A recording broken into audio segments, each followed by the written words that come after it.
Welcome, ladies and gentlemen, to this week's MMA Huddle. You're here with me and Will. Bro, it's good to see you.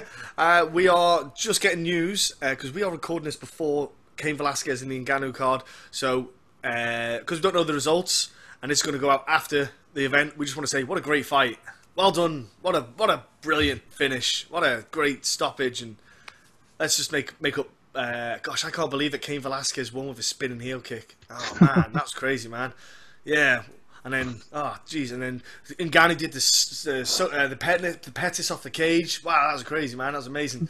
What do you think was great about the card?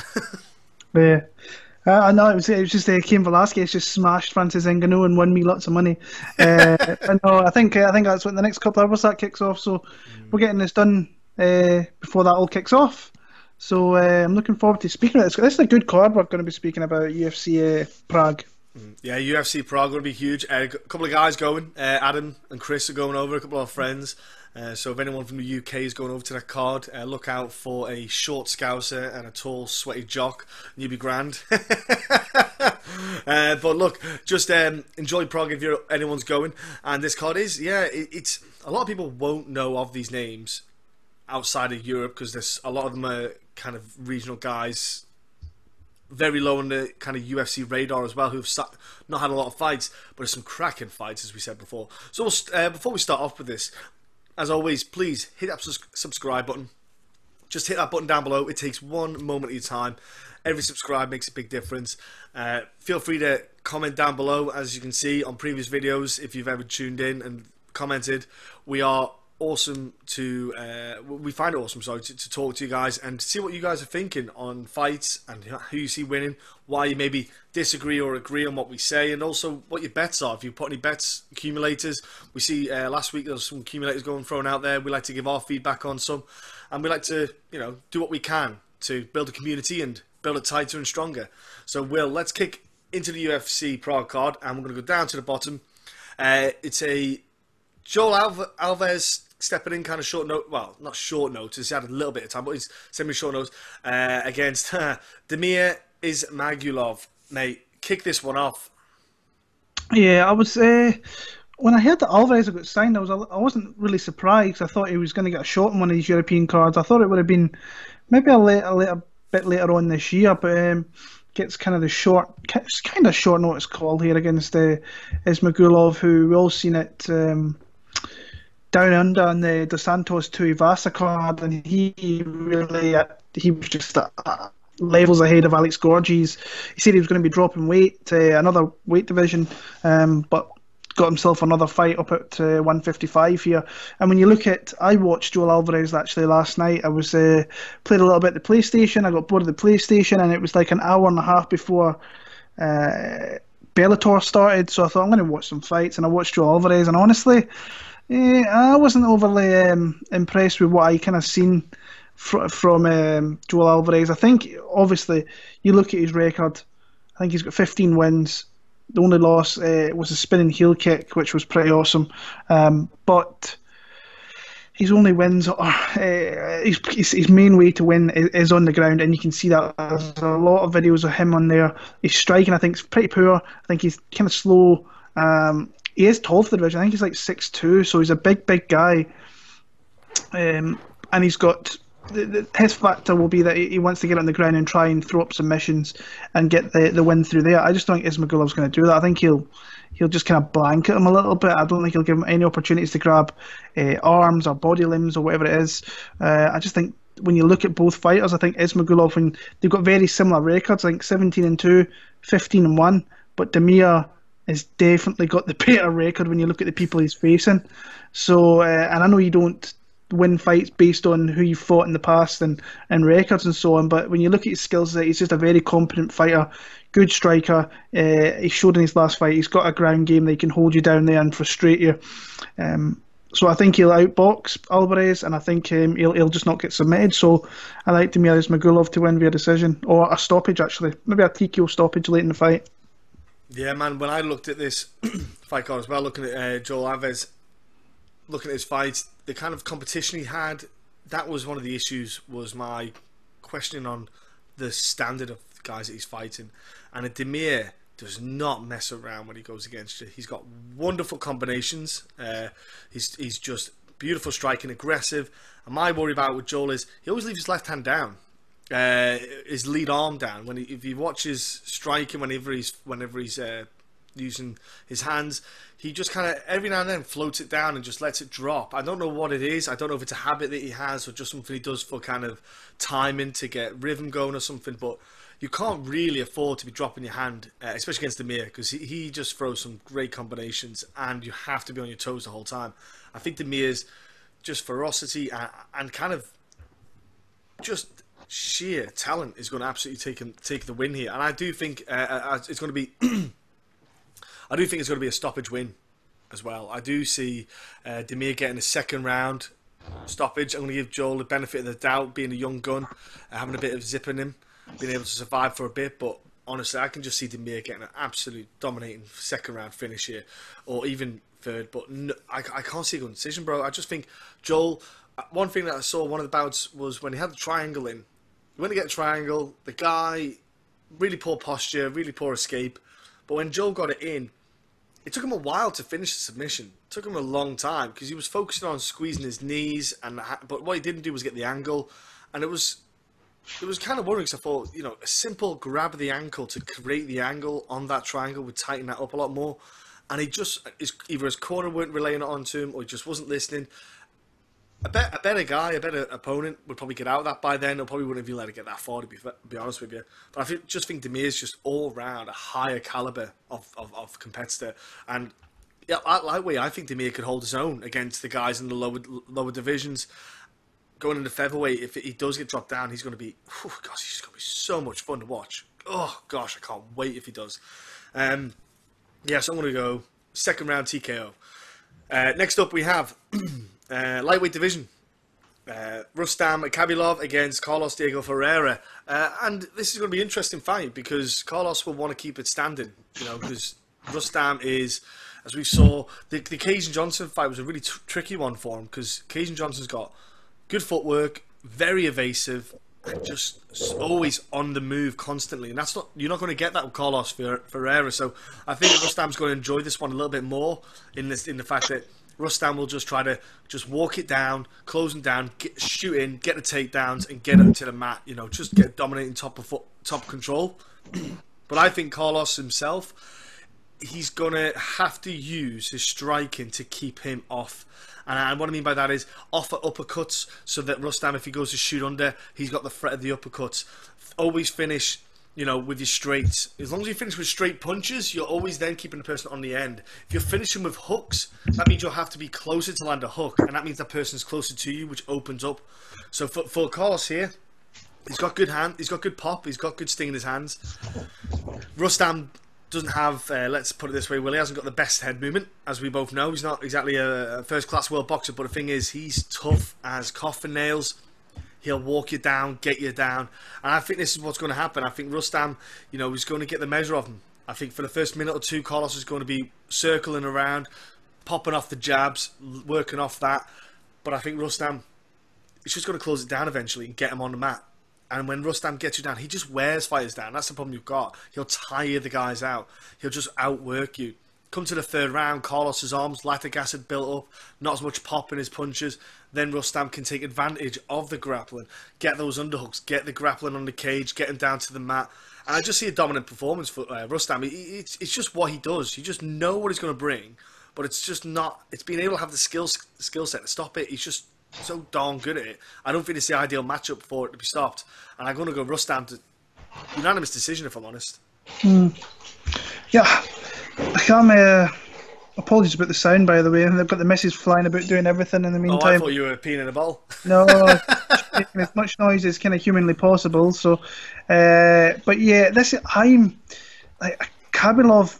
Just kind of, I don't want to say he annoys me, but it's just like he's very low volume, but he is very, very good and very efficient with his grappling, and that's how he wins his fights. You look at his records of his whole entire fights.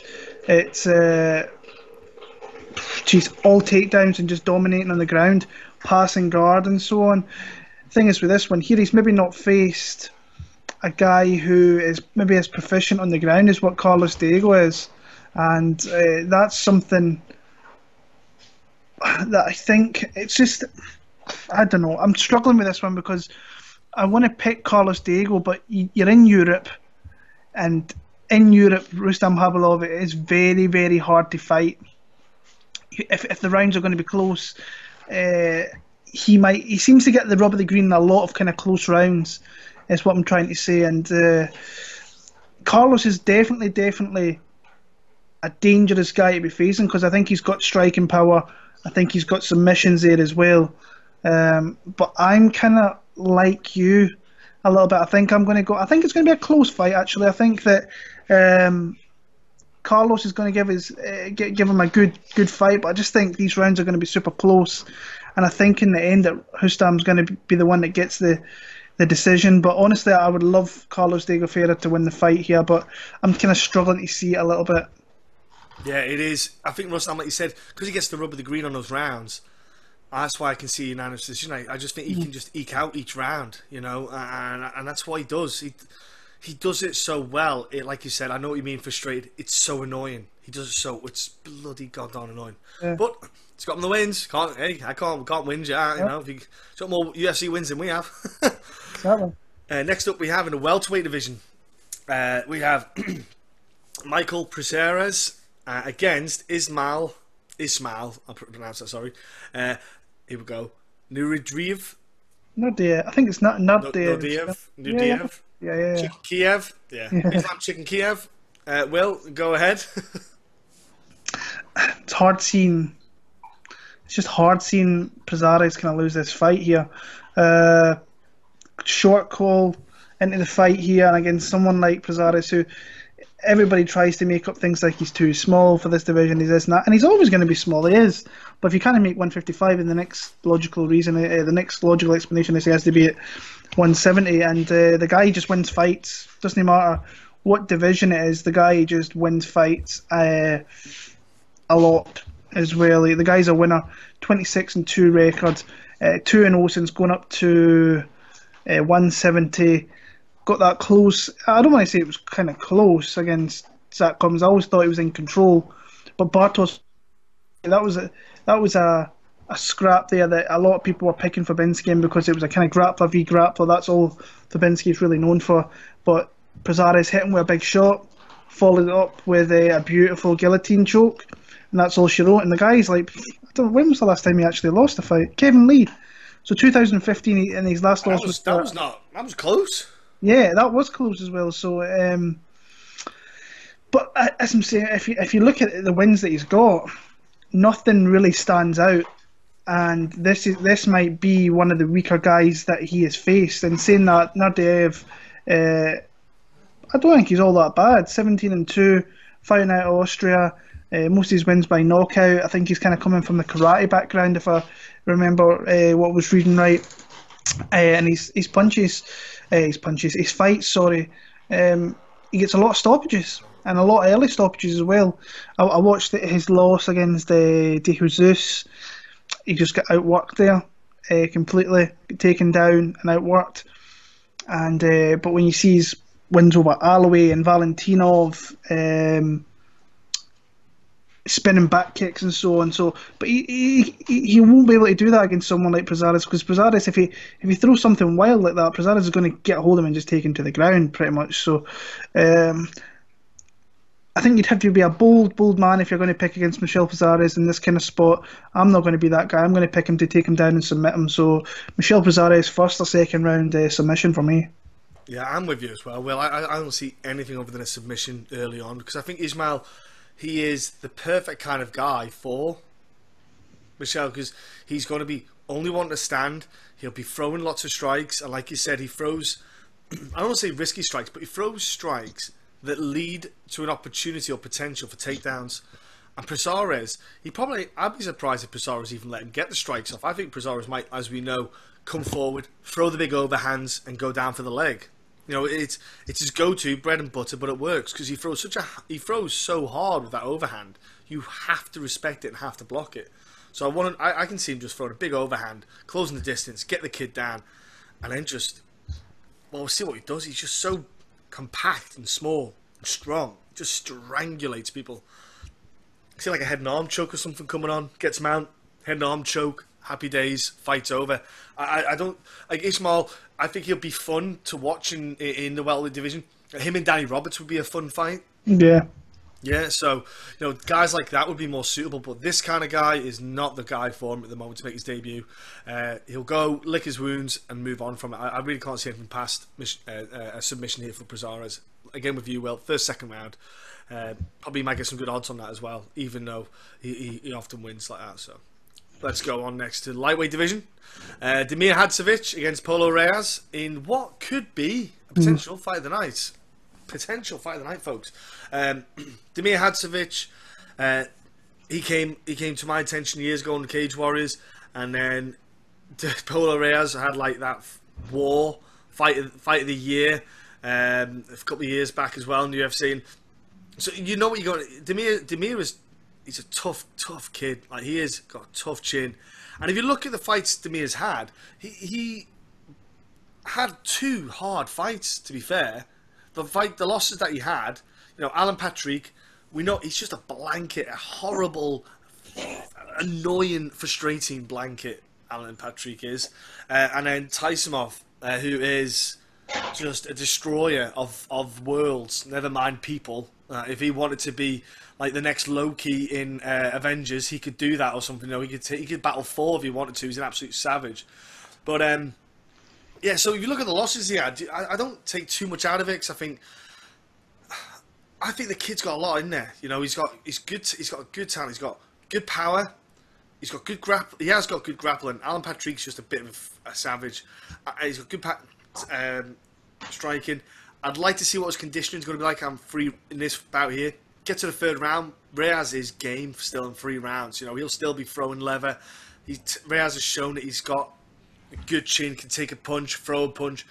I just worry I think Reyes might get sucked into the kind of striking game with it, and then with that might then get taken down a couple of times. Not intentionally, obviously, but I think that Damir could get a couple of takedowns here, sneak them in, and just take advantage of this fight. Just drag him down, drag Reyes down for a couple of times, and that's what my goal would be for this game plan. Damir Hadzovic, strike, exchanges, get the takedowns in the rounds, mid-round, get those all-important points on the board, and I'm going to go decision win for Damir Hadzovic, but I think it's going to be an absolute cracking fight, because you see Damir, when he gets clipped, he likes to just stand and bang still, so I think it's going to happen for both of them. They're going to get hit, there's going to be blood, there's going to be violence, it's going to be a cracking fight, but I can see Damir just technically getting those takedowns in to get those scores and get that decision. Yeah, I'm going to go decision win 2-1, but it's going to be a cracking fight. Yeah, this is one of the fights I'm looking forward to. I'm a big Damir Hadzovic fan, I have been for a while, but Paulo Reyes, man, he's fun to watch. Yeah. I watched his fight against Matt Frivola this afternoon, and I forgot because it was over a year ago, and he's one of those guys I always forget, but I knew that he got knocked out, which is something we need to keep an eye on it, against James Vick, who caught him with a nice clean combination shot and put him down. But that Matt Frivola one, you could see right from the get-go that Matt Frivola was just far too aggressive, very accurate, and hits hard in both hands. I think initially he hits him with a big left, and then he finished him with a big right inside a minute. But if you give this guy an opportunity, if you're super aggressive, he can counterpunch you, he can hit you very hard, he lands a lot of strikes, and he's got a high strike rate, so Damir has to be kind of careful in that aspect. I think Damir just has to be the smarter fighter here. I think that if these two were to stand and bang, then honestly I'll put my hands up and I have no idea who would win that fight, because I think Hadzovic, he can bang as well. Like you say, we've seen Damir since his Cage Warriors days, and he's a big hitter as well. Coming into the UFC, got a kind of bad matchup, but the matchups that he's got are kind of all kind of hard matchups. The Meerbek one, you can't really talk too much on that. The Held one, he was losing that fight. He lost probably the first 2 rounds, then he caught him with a beautiful knee. Alan Patrick's just awkward to face, and Nick Hine, I thought he looked very kind of dominant in that fight. Always looked in the ascendancy. Didn't really look like he was going to lose that fight, in all honesty, to me. I just think he has to be smart here. I think if he comes out initially early on and he's throwing hands with Polo, he's just asking to get knocked out. I think he has to be very smart, maybe tie up Polo Reyes, maybe working him on the fence a little bit, get a takedown. Whether it stays there that long, I don't think it will. I think that Damir, I don't think his ground game's overly great, but I think Reyes will do enough to get back to his feet. And just be careful in engagements. Just be the smarter fighter here. If he's the smarter fighter, then he wins this fight, in my opinion. I'm kind of struggling, though. I think Polo Reyes is a live dog in this one. Yeah. If he is going to be a dog, with no betting odds. I've seen one betting odds for the whole entire card, but it's coming out of Poland, so take with that what you will. And looking at that early on, that Reyes is the underdog and Damir's the favourite, but live dog, I think if these two could either go one way, if Damir doesn't fight smart, then it's going to be a stand-up war, and then any one of them could go down. So I like Damir Hadzovic, but honestly, it's just depending on what game plan he's going to be, because if he comes out and throws bombs, Polo Reyes has got every opportunity to knock him out as well. But I'll go Damir, maybe via decision. I think he's going to fight smart here and look to kind of get the win that way. But if I'm him, I'm maybe trying to fight smart early on and maybe take him out late in the fight. But Polo Reyes knocked out Dong Hyung Ma in the third round of their war, so it's like his power stays with him. So yeah, I'm going to go Damir, but very, very closely. Yeah, tight, very tight. That's what I mean. It's going to be, like you say, IQ is going to be a big factor in that fight. Yeah. And next up, we have in the women's flyweight division, we have Veronica Macedo against Gillian Robertson. Now, I interviewed Gillian, and I'm going to be hopefully smart enough to put the link up. So in one of these corners, the link will pop up for the interview with Gillian, so you can click on that, check out the interview, just see what she has to say about everything. And we'll break this fight down, though. Yeah. I don't want to say it's low level women's fight. I think it's just two girls very, very young in the sport. But we've seen more from Gillian than we have Veronica. Veronica, I think I kind of hyped her up a little bit. I thought she was going to be better than what she has been. And maybe she was still too green to be in the UFC, which she probably was. And that's kind of showed in her two losses to actually two girls who fight tonight, which is weirdly enough, in Ashley Evans-Smith and Andrea Lee. She's a little southpaw, but she is very, very small. Gillian's not much bigger, in all honesty. But this is going to be interesting to see where this fight kind of takes place, because we've seen that the defense of Macedo is not that good. Gillian Robertson, in my opinion, is not got good takedown defense. And then if this goes to the ground, who knows? Actually, I think that Gillian's shown that she can get takedowns, she can be dominant in positions, but I think that Veronica can honestly catch on a submission if she gets too sloppy. But I've got a really bad read in this fight. I don't know. I don't know who is going to get this one. It's not one of I'm going to actually watch a bit more of this tomorrow, actually, and see if I can see anything a bit more clearer. But I think I'm going to have to go Gillian Robertson. But that could be changed up a little bit. I think Macedo could, if it goes to the ground, then I think both these girls are so kind of green that anything could really happen, and they could kind of catch one another in a submission. So I don't know. I'll go Gillian Robertson via. It might be a decision, but I'm not confident in any pick in that fight whatsoever, if I'm being honest. Well, you can check the interview out with Gillian, mate, because she said some bits. For example, she went up to finish a camp up at Rufus Sport because Dean Thomas is up there with Woodley. Obviously, Woodley's fight is the week after. Is it the week after? Yeah, it's the week after, isn't it? So she went up there to finish a fight camp, which I found interesting because she had Shorty Torres, who's up there as well training.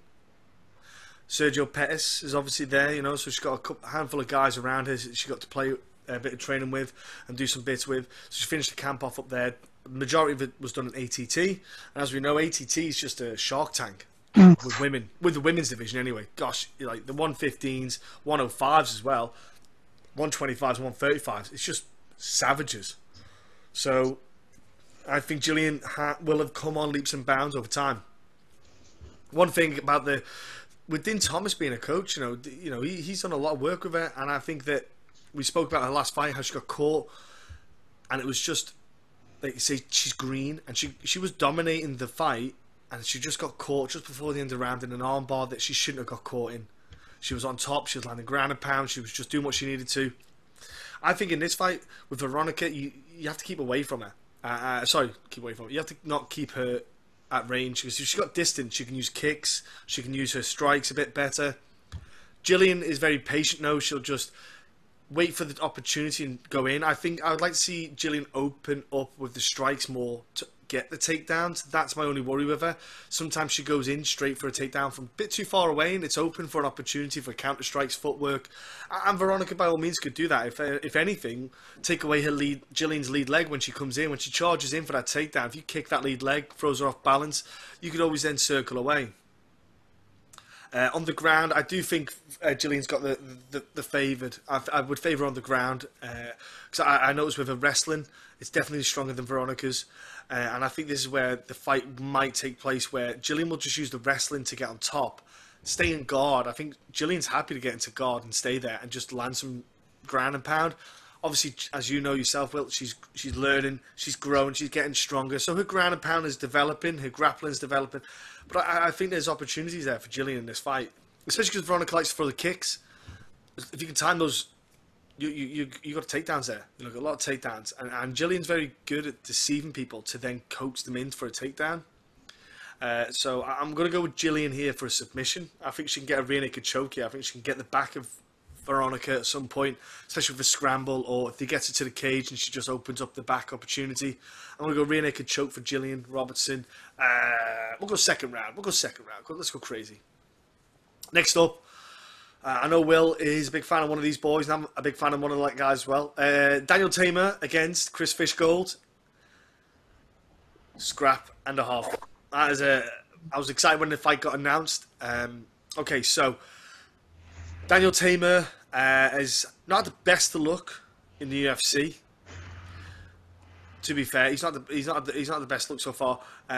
My only thing with Daniel is obviously his brother was in. I was thinking maybe Daniel needed a couple more fights still before he came in. I don't have anything against Daniel Teymur. I think he's got good potential, he's got good talent, but I still think he's a bit green. I think he's still got a little bit of learning to do.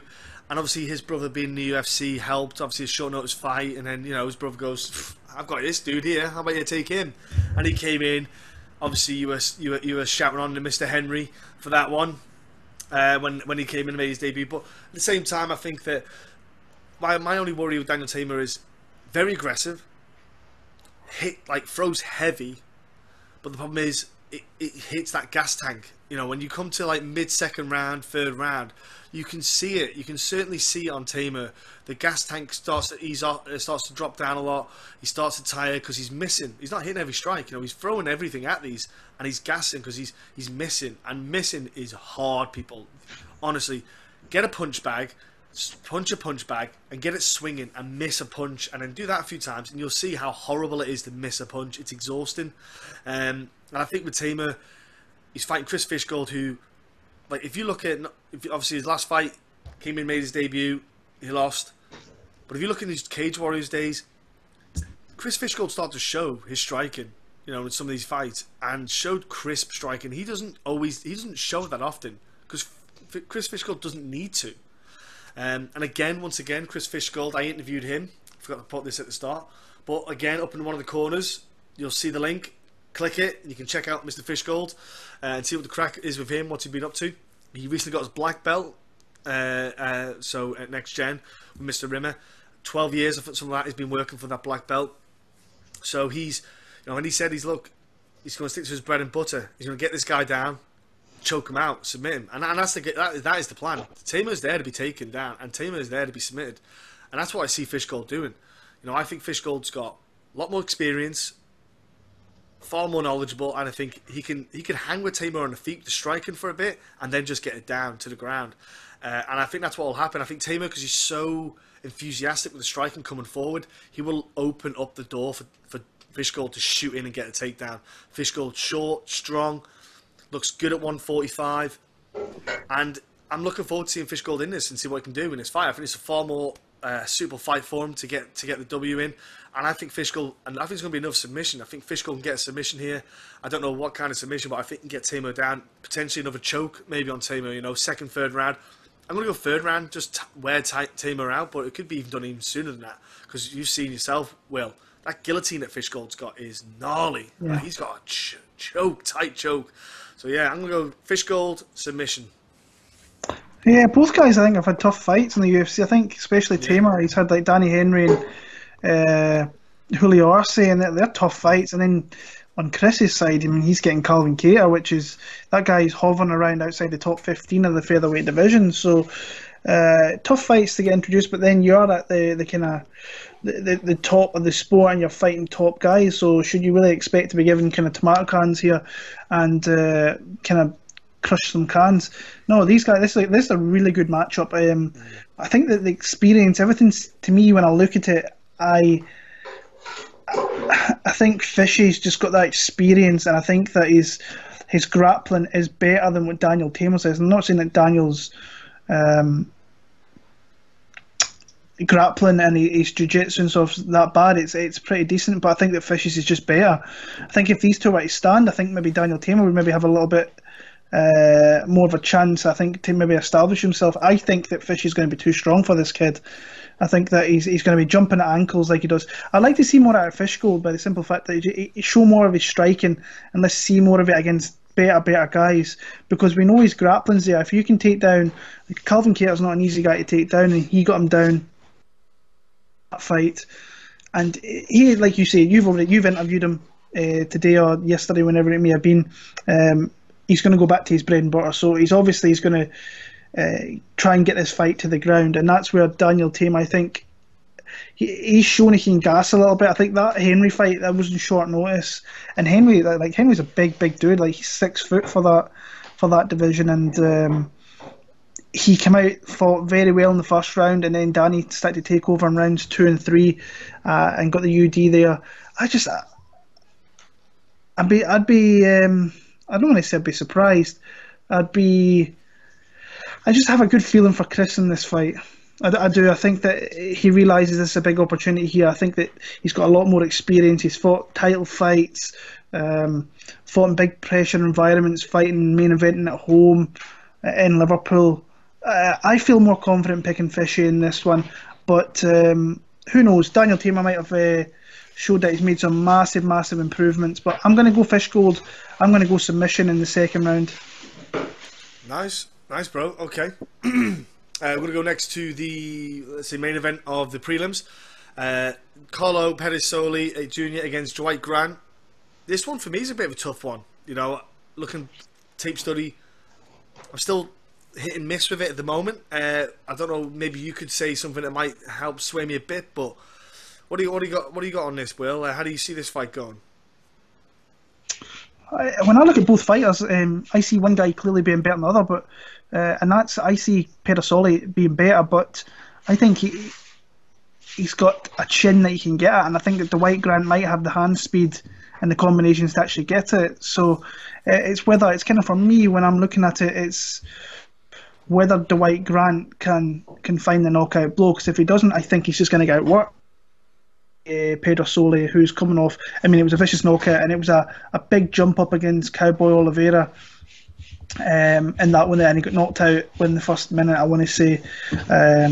Dwight Grant's kind of like a switch stand striker, pretty low volume output, and especially I thought he won that fight against Zacco. I think Zacco just got a humongous hometown decision, but to be honest with you, I don't think he never really pushed himself. I think if he pushed himself just a little bit, then he could have pretty much won that fight, I think, fairly dominantly. But for me, this fight, I just see it as, if Carlo doesn't get a hit, I think he just does more than Dwight Grant, and that's kind of where I'm going in this one. I'm going to, once I get a bit more time tomorrow, I'm just going to watch a couple of fights back over these guys to see if something jumps out. But initially, the first time I watched these two on, I think it was Thursday, actually, I watched them. Carlo just jumps out. It's been a little bit better, a little bit more output, But I am a little bit worried about his chin because I think Dwight Grant has some decent speed and some decent hands when he wants to show it. So I'm going to go Carlo Pedersoli via a kind of hard 15 minutes. But honestly, I might kind of switch it up a wee bit because Dwight Grant I think is a live dog in this fight if he can get his strikes off that he needs to. No, I agree. It's a horrible one to pick, to be honest with you. Bro, for some reason your lips look out of sync with the audio. The video looks out of sync. If you close your camera and put it back on again, it might. It's Skype. It's just bloody Skype, ladies and gents. All right. Yeah, I think Carlo's got the output. That's one big factor. You know, having the output. He's got good conditioning. He's similar to like a pitter-patter striker. Like he'll just land a lot of strikes on you and be opportunistic when he wants to throw the headshots. And he's got good flexibility, some good mobility with his kicks and movement. Dwight Grant, I think, has to time it. I think especially with those head kicks. If Carlo's going to be throwing anything like that, any of those kicks, I think that's where Dwight needs to take advantage and just pop that punch straight, just throw it straight down the middle, down the pipe, and hope he lands on the chin. But it was a big step up against Cowboy for Carlo. That was a big step up. Bradley Scott a welterweight and then go up against Alex Oliveira. I was like, come on, guys, easy, chill out. But I think it's a more suitable fight for the pair of them. I think both, even Zach Ottawa, I think was a bit of a step up for Dwight because Zach's experience and knowledge was kind of what obviously the favour, but it kind of used the knowledge base there to get that win. I think it's going to be a fun fight because the pair of them are just going to not look. There won't be any takedown opportunities. They won't be looking for them. They'll be just looking to strike. I still favour Carlo on the output side of things. I think he can land more and throw more, and I think Dwight will be a bit too patient, not hesitant, but I think Dwight might be holding off to land that great strike, to land that knockout blow once or twice, and that will be the kind of deficit to him when he should maybe just go for a few more strikes, just to kind of keep Carlo keep him in check, really. But I'm going to go Carlo decision. 2-1, because I think Dwight could definitely get around here. I think you might even see a split. It's going to be one of those fights.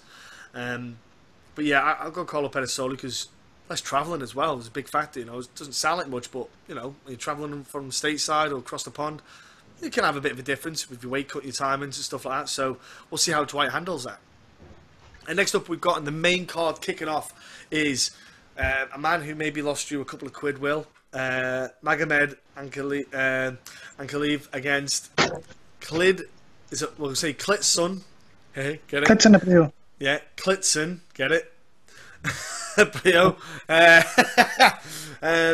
Man, it's going to be a powerful battle, man. Like, because, look, Klidson is coming in and people are going to be like, who's this dude? Who's this cat? And then people might even see Magomed and be like, oh, who's this cat as well? Because they won't realise, they won't remember from the... If they think about it, it's when Paul Craig submitted him in the last second of the third round and got the win in a fight that he was 100% in control of and dominating. There was never a moment. But he should have put the fight away. And he left himself open and tapped real quick. It's an interesting fight, man, because there's a lot of hype behind Ankalaev, and I don't want to say he lost that hype, but then he fought against Marcin Prachnio, got the victory there. Expected, if I'm honest with you, thought he was going to get the victory. Did exactly what he needed to do. It was I don't want to say an easier fight, but it was a fight that I couldn't have seen him losing. If I'm honest with you, I thought he was definitely the better of the two guys there stepping into there. But he's got a newbie coming up against him, and I'll tell you, folks, this kid is legit. This Klidson is really good, and I think he's going to be the surprise guy of the whole card. Me and Will were talking about this off air, about him, how when we did tape study on him, he can strike, he can throw punches, he's very good on the ground. He's a grappling guy. He is known. He's known in the grappling world, many competitions. And he's good on the ground. You know, he's actually got good ground and pound. You know, that's one thing he does. He opens up a lot of it with ground and pound, which is kind of... If you look at Damian Maia is a position submission. Klidson will open you up. You know, he'll throw some strikes to get you to move out position, to maybe put an arm somewhere, and then he'll go for his opportunities that way. And I really like that. It's an aggressive manner. It's like an combat jiu-jitsu in a way. You know, he's opening you up with the combat side of things. And I'll tell you what, Ankalaev doesn't want to go to the ground with this dude. No chance. He will want to stay standing, but I don't know if he can keep it standing. He's a big guy. Get him to the ground. Well, I think we might be going on the same wavelength here. I think we're going to go with this new kid. I think he might get a victory here with a submission. I'm going to go third round because maybe Ankalaev might tire off, might wit away, and just like it just gets the better of him. Let's go third round for the kid, Klidson. You're going to get a submission third round, but man, this kid's going to be fun. Great addition to the light heavyweight division, man. Yeah. When I look at fight cards at the beginning of watching fights and so on, especially with cards like these, if you get newcomers, I don't know why it is, go straight for the newcomers. This was the first guy I looked at, and I really enjoyed watching him fight, like really did. And I went back and watched him. What fight was it? I think it was his last loss. I always look for losses in guys first, and I see what they did wrong, and then you go on and obviously check out and see what they do after that. And I watched that Bruno the Capoloza fight. That was from 2016 at Jungle Fights, and Capoloza I think fought a good fight. I don't think that, just from seeing other fights of Klidson, I don't think that he showed his true self in that fight, but he was only a couple of years into his kind of fighting kind of life then. So, but since then, he seems like he's just got more aggressive. He's taking more shots and a very opportunistic jiu-jitsu guy, and he's been doing it against good guys as well. And in Russia, going to Russia and beating guys over there, guys with good records. His last two wins against Vyazagin and Nemkov are two very, very good wins in my opinion. I didn't know, like I said, I'd never heard of this guy before that. But Nemkov's the guy who's beat Stephen Puetz and Attila Vey, who are Central European guys, tough guys who I think fought in Bellator and M1 and so on. Really tough guys, and he's went in there and beat them via decision. Beat former UFC vets and like Ronnie Marks and so on. And in that Nemkov fight, Nemkov started very well, but Klidson never lost any confidence in his ability. And once this guy gets your back, I think you're done. I think this guy is really one of these specialist guys that gets on your back, and he will work his way into getting that submission, and he'll find it. He fought under the Brave promotion there, showing that he throws some heavy heat as well. I think that's maybe the best way to get him, and that might be how Ankalaev might get him. He might just out-volume the guy, be the more slicker striker. But I just think there's going to be a time in this fight where it's going to go to the ground. I think the better guy is going to show, and that is going to be Klidson de Abreu. There's a name, everybody, who's the name on everybody's lips at 205 at the minute? Johnny Walker. Mm-hmm. This guy beat Johnny Walker and submitted him in the second round. So this guy, you can tell that he's beaten some decent fighters. I like his record, 14-2. He's had a couple of losses. He's got better from it. And I just like what I see from this guy on the ground. Very opportunistic BJJ guy. If this fight goes there, I think Ankalaev could be in trouble. So he needs to keep it standing. But I think that Klidson can also kind of throw some leather with him. The Paul Craig fight, he won every minute of that fight until he lost it. Pragneo, you saw exactly what that guy's all about when Sam Alvey kind of knocked him out. The guy is just running at you with his chin in there. You don't do that in the UFC against anybody. I don't care who you are. If you do that against me, I might have a shot of putting one on your chin. So, might, but still. I'm going to go Klidson de Abreu. I'm going to go second round submission. I think he's going to find the back and he's going to submit this guy. Yeah, I'm pretty, like I say, there's no betting odds out, but just from the one book that I've seen, if it gets very similar to what I've seen on that, the odds were he's plus 360. And I'm like, this guy shouldn't be like near 4-1 against Ankalaev. I know who's got more experience in UFC terms, but not fight terms. I just think this guy's a good guy to watch. Very well drilled in his submissions. Yeah. see that. He's straight arm bars as well. Good guy, a good addition to the 205 division. Looking forward to watching him next week. I'm going to go Klidson via a second round submission. Yeah, when he's on your back, God, he's got great posture, great. He'll whack some ground and pound in, and then go for the choke. It's you see a lot of guys waste their time, but he's very good, isn't he? Beautiful watching him on the transition because he keeps as well. If guys go to mount, he'll just stay there and he just sticks to you like glue. Because you can't imagine he's probably about 220 pounds. That is a lot of weight to carry. That is horrendous, especially if you're a bit tired. No, thank you. I've had heavyweights on me in grappling. It's horrible. It is ruthless. Next up we have, I just love this human being. John Dodson against Peter Yan. Well, this is going to be, let's say, the coming out party, I think, potentially for Mr. Peter Yan here, Will. But break this down, bro. If you've listened to us over the last 6 months, like it's his 4th fight in 6 months as well, by the way. Disgusting. 7 months. So this guy's like fight, straight into camp, fight, machine, absolute machine. And you've heard me wax lyrical about him since he came into the UFC, and I was a big fan before he even came into the UFC. The guy is going to pose a lot of problems for a lot of guys, but I thought his last fight was unbelievable against Douglas de Silva de Andrade, who is really tough Brazilian guy, jacked to the hilt, just hard to look good against. He totally and utterly dismantled him and like beat him up where he pretty much quit in the stool. The corner took him out of the fight because he was just getting absolutely destroyed in every facet of the game. Was too fast, was too good in the feet, was too dominant with his takedowns, was too dominant with his just being dominant pretty much in every facet, and destroyed him where the corner pulled him out. And now he's got to step up to the gatekeeper of that division. I don't think there's another word really for John Dodson.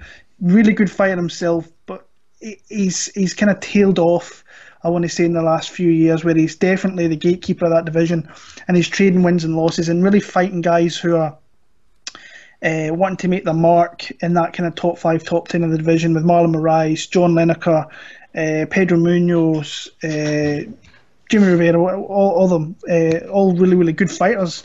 The guys that he's lost to are really good fighters. I mean, DJ, Lineker, Moraes and Jimmy, they're all really good fighters. But this could be it could either be a really good night for Peter Yan, it could be a very, very one for him, because I don't think that John Dodson really wants to engage with Peter Yan too much. But Peter Yan has to be careful because John Dodson still cracks and he's still super fast. And with that power and the speed that he has, that if he catches you with one good shot, he can put it on your chin and that could be it. I just struggle to see it. I think Peter Yan is... I'm going to take a guess and say he's going to be a massive favourite for this fight. I don't think that should be as big as what I think it could be, like minus 400 and so on. I don't think it should be, because Dodson's a former title challenger at 125 and just solid. But Peter Yan has shown me in every fight that he's getting better every fight. He's shown us that he's dominating every fight. And I think that he's just, even if it's not a fight that you think might be throwing strikes at one another, I think Peter Yan's going to just find a way to beat John Dodson here. But I'm not underestimating John Dodson. I can see Peter Yan just making those steps up to being a top 5 guy, and I think he's going to, the way he's fighting, he'll be fighting again by April, May again. So there's a card in Russia. If he wins Russia card, I was thinking that as well. Yeah, he will 100% trying to go on that Russia card in St. Petersburg. So I'm going to pick him to win via decision. I think that Dodson could pose some problems just with low output, being on his feet, being speedy. He has to cut off the cage and try and hit him with some meaningful strikes and takedowns from there. But I'll go Peter Yan via decision. Yeah, I question John Dodson these days because I think he's obviously getting paid, he's doing the fights, but he's not looked himself at. He looks so out of sorts. It's so weird. You know, the John Dodson we watched at 125 was aggressive, throwing incredible strikes. His speed was at that weight class was unreal. He was so fast. At bantamweight, he should be catching guys out all day long. He should be so fast at bantamweight. But it just seems like he's not the same guy. I don't know where his motivation's gone. I don't know where his mindset is. I feel like he's going through the motions on some aspects in a way. When I watch him fight, I'm like, dude, you could be... There's strikes that land on him that shouldn't land, or there's combinations that he should be throwing that should be going quicker and landing. I don't see what he's going to do here. I just think Petr Yan is going to be smart. I think Petr Yan's going to throw those leg kicks, man. I think he's going to be chopping those legs of John Dodson. Firstly, take that spring out of his step. You slow John Dodson down, then you're just starting to get yourself an opportunity there for Petr Yan to start to close him down and land the higher volume of combinations on him.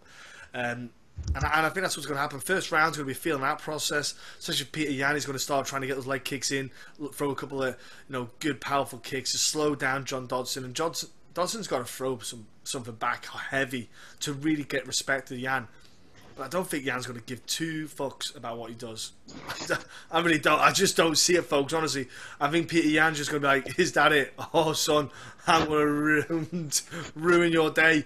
And I think that's what he's going to do. I think he's going to rip that leg up at the start. And I think it happened in one of the fights where Dodson get his leg ripped up and he switched stance. And that's it then. Just get him doing that. Get him switching his stance. Get the confidence gone.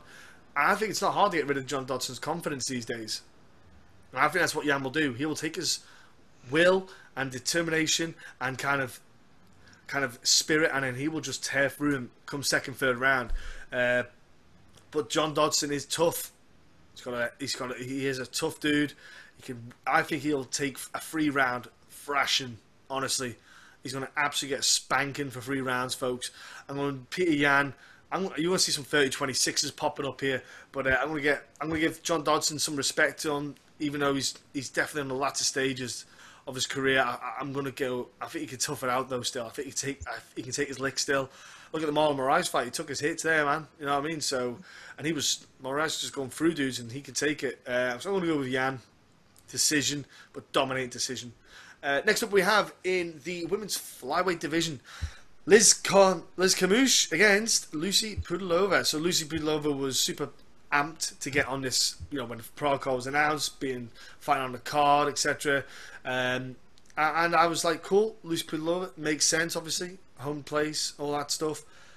And then I saw her get Liz Carmouche, and I went, I don't know about that. I wouldn't want Liz Carmouche, because Lucie Pudilova on the feet is aggressive.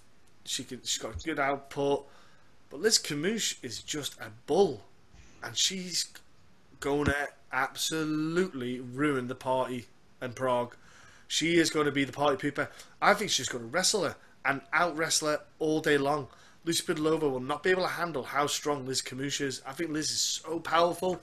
And look at her, at 135, I know she was like, about 2 foot 2 short for that weight class and obviously undersized, but I think she's going to be so strong, so dominant at 125 in this fight against Pudilova. I just don't know. I don't think Pudilova could stop the takedowns. I don't think Pudilova is going to have the opportunities to land as many strikes, because I don't think Liz is going to be that interested in it. I think Liz is going to be like, yep, you throw punches, I'm going to shoot in.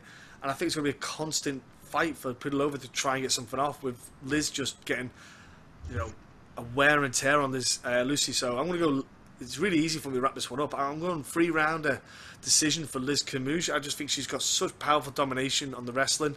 She might end up getting a submission in the later rounds with tiredness for Lucie, but maybe the home crowd might spur Lucie on to get to the final bell. But man, I can't see anything other than a 3-round dominating fight for Liz Carmouche.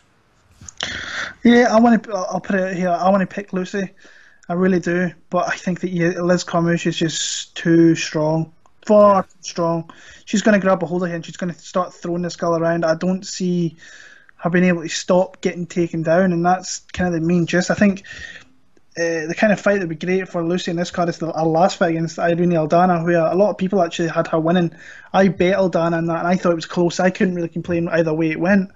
But she's got wins over Sarah Moraes, Ji-Yeon Kim, a lot of output in those fights.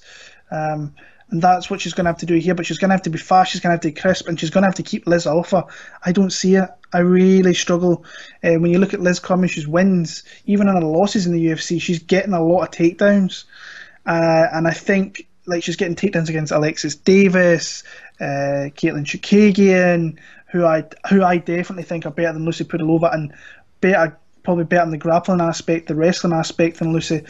I'm gonna keep it simple here as well. I 100% want Lucie to win this fight because I think she's actually a pretty cool fighter to watch. But I think this is a massive step up, going from your Ji Young Kims, your Sarah Morris to Irene Aldana to Liz Carmouche, who's just strong and her skill set is really a hard thing to kind of overcome. So I'm going to go Liz Carmouche. I actually think she's going to stop her.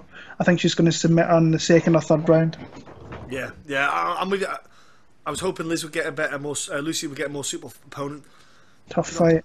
Yeah, but it's a horrible fight for her, bless her. But next up we have in the light heavyweight division, one of the guys who you just kind of can't not like, Gian Villante, because he's just a jokester, against Michal Oleksiejczuk. Will, interesting fight in the light heavyweight division. How do you see this one cracking on? Not a bad matchup, I suppose. We've got the return of Michael here. I'm not going to try and butcher his second name because I've been watching videos, previous fights, trying to get his name and I cannot get it. Oleksiejczuk, I think that's the way it's pronounced, but I'm not even going to go by that. I'm going to call him Michael. We've seen him in his UFC debut where I think he was a vastly big underdog against Khalil Roundtree Jr. and came in, set the apple cart and beat Khalil pretty convincingly, actually. It's definitely kind of undersized for the division, I think. Gian's going to look fairly big next to this guy, just kind of through that. But the kid's all right. I think the kid's not a bad fighter. And I think that, honestly, I think Gian Villante is... I think he's kind of deteriorated. I think he's slowing down. I thought Ed Herman was very unlucky not to win that fight last time out. I think Gian's going to lose this one here. I think Oleksiejczuk's coming back off. I think USADA caught him, didn't they? Yeah. Busted by USADA for that. Trying to get bigger. yeah. Well, like I say, he's. I don't want to say he's small for the division. He's 6 foot, but I think he could easily make 185. Is what I'm maybe trying to say. Gian's going to come out strong, but he's going to fade, and I think this guy could start taking him down. I'm going in this one. I never want to. Picking Gian Villante has always been a rough one for me because I honestly don't know which guy's going to show up. He could show up. I always expect more out of him, I think is what I'm trying to say as well. I expect more out of him, but he's just not the greatest kind of fighter, but he's tough. He takes a shot, can give a shot. I'm going to go with to get the win. And I think he could dominate him over the 15 minutes, so I'll go Michal Oleksiejczuk for the win there. Yeah, I'm with you on that one. I'm going with Michal as well because I think that I think what we expect of Gian is because where he trains, where he long goes. I think we expect a bit more from someone like that. Especially we expect a bit more evolution when you got like the likes of Chris Weidman and Sterling around.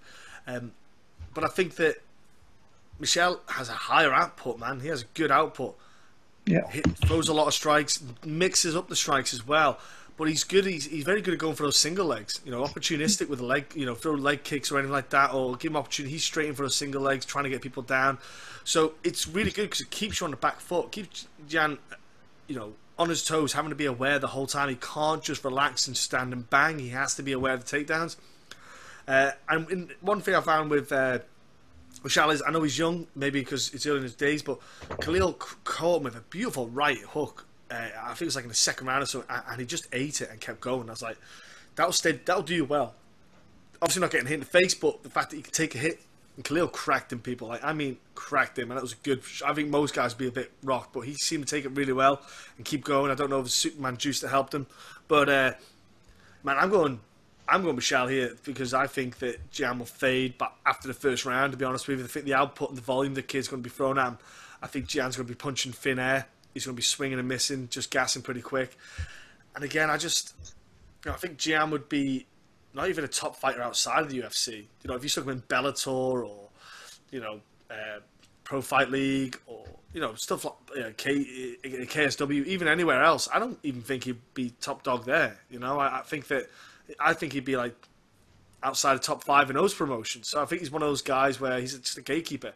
So yeah, I go with Michal, decision win. I think even late stoppage on the third. Next up, we have the co-main event. Yeah. Well, it's Stefan Struve against Marco Rodrigo de Lima.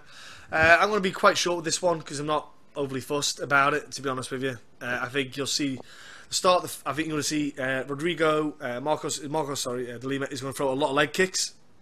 Be swinging heavy leg kicks for pretty much most of the fights. I think the problem he's going to have is Stefan Struve, like we say, Stefan Struve fights long, he's tall.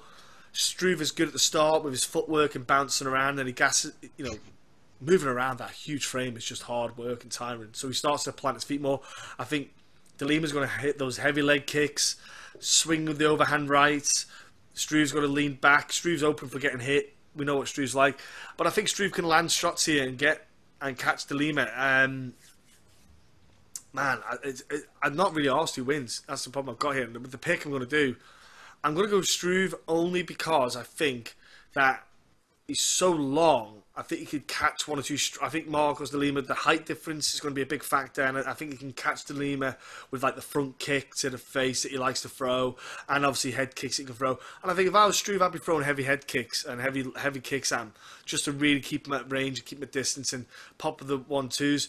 But de Lima's going to be coming in heavy, and he's going to be throwing fire in the first round. And after that, de Lima's not got much else. If de Lima goes after a round, it starts to really dwindle off.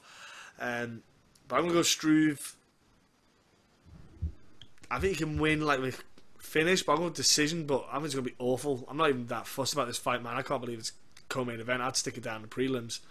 But that's I'm going to Struve decision, but I really couldn't care less who wins.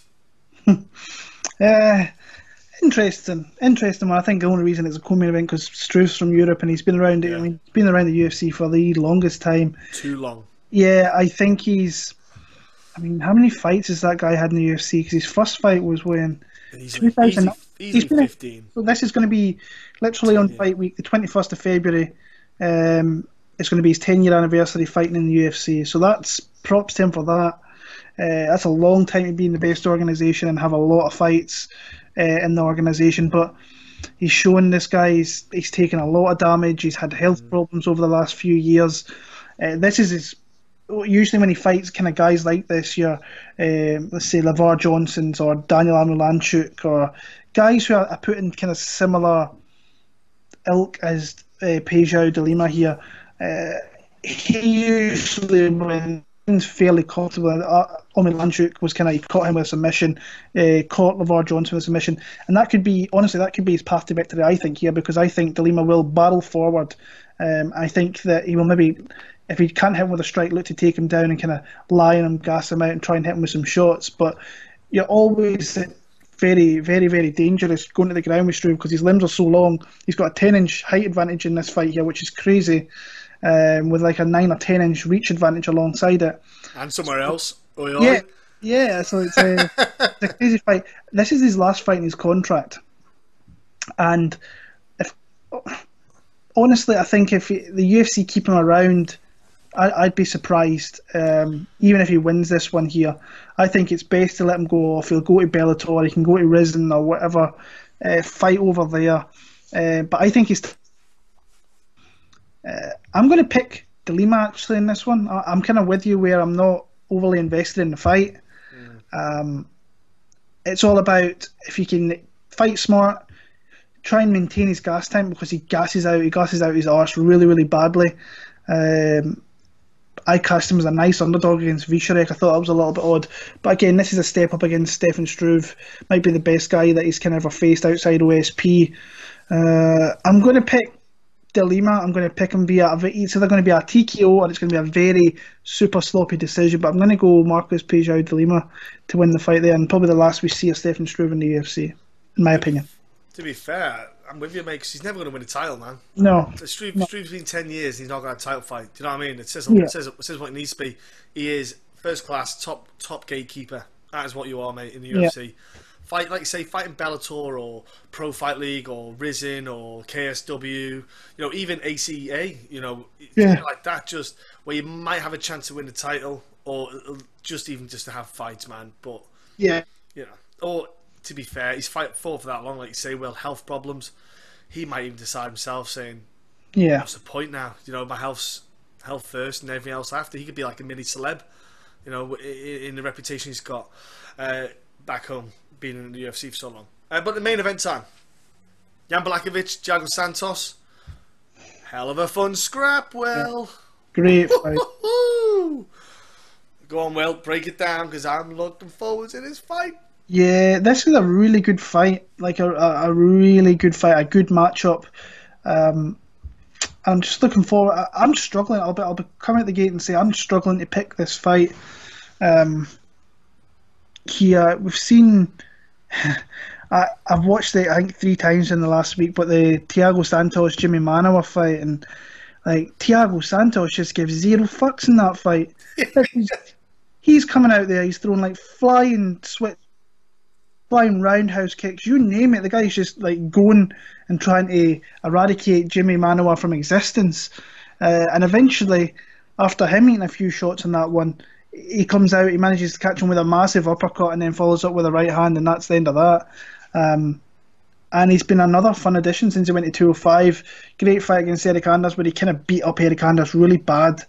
And then obviously there was the Manuwa fight. He beat Kevin Holland. That was a bit of a weird fight. Lost to Dave Branch before that, so we've seen that his chin can be hit with some big shots as well. But a great addition to 205, and if he wins this fight, I think he's maybe next in line for John Jones. I don't see who would really be next for maybe Volkan or Reyes, but he wins 3 fights in the 205 division, beats Manuwa, who's around the top 5. He beats Santos, who's in the top 10, but is kind of in that Anthony Smith kind of hype train where he's winning fights, he's knocking out guys, he's having super exciting fights. John Jones has pretty much demolished half the division already, so you need this new blood coming through like Anthony Smiths and Thiago Santos. But then you've got Jan Blachowicz, who I thought he was done a few years ago, I'll be honest with you. I thought he was well and truly done. I think round about the Alexander Gustafsson, which I thought he fought actually really well in that fight. I really did. Then he lost to Patrick Cummins, which I thought was a horrible fight. But then he kind of got back onto the winning ways with Devin Clark, caught with that standing bulldog choke. Beat Jared Cannonier, which I think now is a great win. Beat Jimmy Manuwa in the rematch, which he lost in London. Yeah. I thought he looked great in that fight. I honestly thought he looked really good coming into Jimmy's backyard. Dropped him a couple of times, showed improved striking, and mixed it up. And then Nikita Krylov, just a beautiful submission. I picked Krylov in that one. It's a weird fight, because if Thiago Santos comes out the way he did in that fight, like against Jimmy Manuwa, then it's because he's so, you don't know what he's going to do. He's going to be throwing heavy leather, he's going to be throwing kicks, and his kicking game is scary enough, but when he's adding his hands like he did in that Jimmy Manuwa fight, then you're in for a tough time. So it's Gian going to use his, I think that's the path to victory. He just needs to stop Thiago Santos throwing strikes, because everything he throws is to knock your chin off, like Ngannou did to Overeem. He's just looking to decapitate your head from your body. So that's what I think he has to try and do. He has to try and tie up Thiago Santos. And I think early it's going to be really, really hairy in this fight. I think he's going to take some shots. It's whether he can survive. I think if he survives, I think he can win this fight, but I am 100% struggling here. My initial lean, was Thiago Santos. And then I'm kind of... This week I've been flip-flopping. I think now I'm on Jan Blachowicz, but honestly I don't know. I'll go with what I feel now, and that's Jan Blachowicz. But I think it's going to be a good fight. I just think if he can fight smart, don't get hit with those big bombs, I think he can come through and win this fight in some part of it. So I'll go Jan Blachowicz to win via maybe a submission, maybe catch the back. Or maybe not a submission. Actually, that's a bit of a weird one. I'll go TKO, 3rd or 4th round, but I think he's going to have to come through some adversity to get the win. It's going to be fire. Yeah. Yeah. Man, I'm so pumped for it, man. The big factor for you was 5 rounds. You know, Thiago Santos 100% cannot go like he does for 5 rounds. No human being could do that, but. So he's like an all or nothing in the first few rounds. If he doesn't get that, then you've got to take him. And I think that's like you say. I think this is where Jan has to be a smart dude and stifle what Santos is going to do. Like, use your footwork, get out of the way early. Let Santos throw these wild punches and kicks and just be out of the way. Just be, half a foot out of the way. Let him go, let him miss, let him take that gas out, and let that pop come out of his punches and stuff. And then come the third, fourth round, you start laying that on, put that work rate in. Because I'll be honest with you, Jan Blachowicz has turned the corner, and I can't believe how well he's fighting. I was saying with you, he came in, beat Latifi. I thought, man, this dude's looking fire. And then he just fell apart, and then he's come back like a phoenix from the flames and looking like rejuvenated and a new man alive. The Jimmy Manuwa fight, the rematch, he looked fantastic. Jimmy's just, we've seen there's a huge decline with Jimmy Manuwa, but Jan showed improvement. Jan showed he can take the punches, he can take the hits, and he can keep going forward. What I loved about that Jan Blachowicz is he went back to his old team, his old place where who got him into the UFC, and I think that's what's turned the corner for him. That's what's changed his kind of way of fighting, the way he's training, obviously, and the mindset that he has when he goes in there. It's like a renewed confidence. They gave him the confidence before the big lights, the big showcase. They're obviously not yes men. Maybe that's what happened when he moved camp. They were just like, oh my gosh, we've got Jan Blachowicz who's in the UFC, and maybe we're not doing what he needed to. He's back where he should have been, ate his humble pie, went back to where it is, and he's looking like a man on a mission. And I'm telling you, Thiago Santos, savage, ruthless, powerful dude, but he leaves those opportunities because he's throwing heavy, but he's there to be hit. I think Jan Blachowicz, he could grapple, man. Like you say, Jan could just get him down a bit once or twice. Jan's shown some good grappling aspects of his game as well. Of late, I've got to go Jan Blachowicz. I think late stoppage. I'm going 4th, 5th round TKO. I think he can just literally, Thiago Santos will just be so exhausted. Look at Thiago, man. He's a big lump, big man. I think Jan looks fantastic of late. I'm a big fan of Jan Blachowicz, man. He's turned a corner for me. I think Thiago Santos in the first 2 rounds, violent, devastating man. Watch out for those head kicks. Keep those hands up. He kicks so hard. Body and head is what you've got to be looking out for those kicks from him. But if you can get past that first 2 rounds, you've got a higher opportunity to get a good stoppage here and win. And you look at the people that have stopped Santos, there's opportunities there to finish him. I'm going to go Blachowicz, 4th, 5th round TKO. It's going to be awesome, bro. It's a great fight. It's just a really good main event. I was surprised they put it together so quick after his fight in December. But when you look at the Manuwa fight, he really didn't. He took some shots, but he definitely didn't take as much as what Jimmy Manuwa did in that one. He was the one who was throwing all that pace out there and that output, and really good fight at the right time. And I think I said Thiago Santos might be in line here. Jan Blachowicz, who wins this fight, I think he's next in line as well. It's got to be, Annie, yeah. Not unless DC decides he wants to drop back down. I think these are the 2 guys, along with Volkan and Reyes, are the guys to kind of probably all go on to fight John Jones in the next 2 years. So, but I'm really looking forward to it. It's a great main event for the people, the boys that are going out. I think it's going to be a lot of fun further along at last, and I think it's just a really good card for the guys going out as well. Yeah, some great talent, European talent there. People in the States who don't get to know who European talent is. There's some great guys there who you'll see absolutely tear through their weight classes in the coming years, mate. Some great ones. It's like sometimes when we get these European cards and you see people going out and you're like, I'm not really bothered about this one. This one I'm actually pretty bothered about, that I never went to this card, because I really like the card. I think it's a great looking card. A lot of fun fights on there. Good main event, and a great city as well. Prague's a beautiful city, so I am a little bit gutted I'm not going out. But if they ever go back and they bring a solid fight card, I'm sure I'll maybe head out again for that. I'm with you. I'll definitely go. As long as it's not after Christmas, I'll be all good. Why do a card after Christmas? I'm brassing, guys. I can't do it. But let's go to the bets though, Will, because there's potential opportunities here for some betting. Obviously, there's no lines, as you said before, yet. But what you can see on there, what would you potentially think about? Parlays, straight out bets. What do you look at on this card, bro? Well, I want to bet Klidson. If those odds are, if it's in that 260 to 360 range, which I've seen, that to me is an automatic bet. A small bet on big odds. I think it's a good bet for me personally, Paul. And just from what I've seen, when you look at the card. I think they're. I think it could be a little bit of a parlay card. I think I've struggled. Like the card is about to start in the next hour or whatever. Yeah.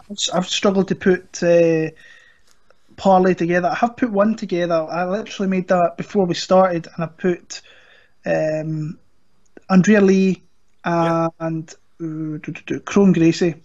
Okay. Now, I think that Caceres is live, but I think the odds down at minus 275 is where I got him. I think that's pretty decent odds on a guy who's got a serious skill advantage if it goes to the ground.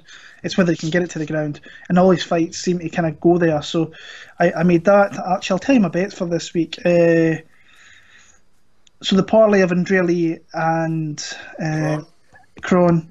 And then I've got an underdog bet. I've actually changed my mind on one of the picks we had last week, and that was I've went against Manny Bermudez and I've bet Benito Lopez. Yeah, well, he missed weight. Yeah, so that I'm with you, man. There was 3 people missing weight. Penne, who's been pulled out, Bermudez, and then obviously Standard Barao. Yeah. You know, that me straight away screamed Sanders. You know, I was like, get the house on Sanders. We'll keep talking bets. I need to go to the little boy's room. I'm bladder like a 3-year-old. 2 seconds, folks.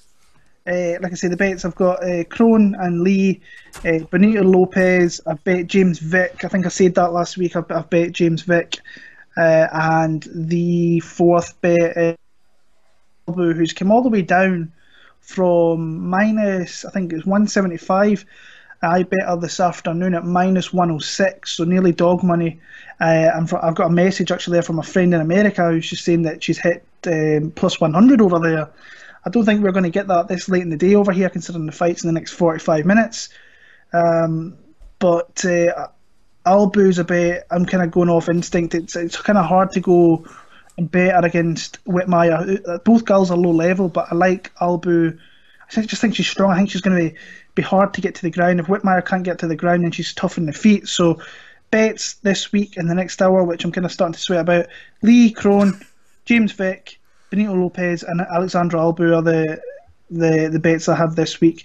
And regarding next week, would you maybe think about like Damir Ismagulov?